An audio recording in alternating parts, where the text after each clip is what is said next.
Welcome to Pier 88, Liloan, one of the newest hangout spots sa Northern Cebu.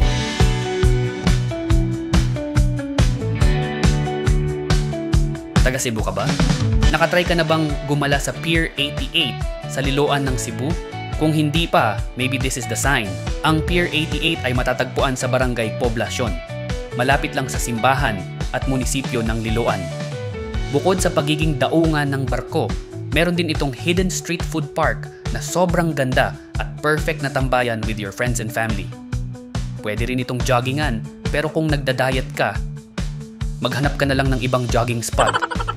Tara, ikutin natin ang street food park nila para maengganyo rin kayong gumala dito. By the way, the street food park is open daily from 4 PM to 11 PM pero napansin ko, mas maraming tao tuwing weekends.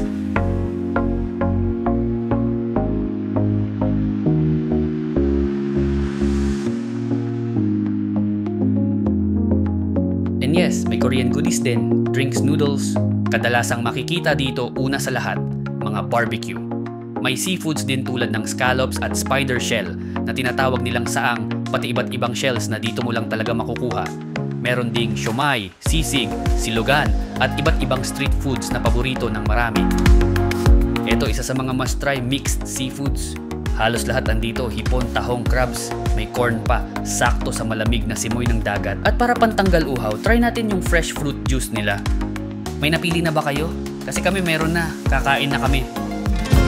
Hanggang dito na muna tayo. Kung nagustuhan ninyo ang content na ito, please like and share. Maraming salamat!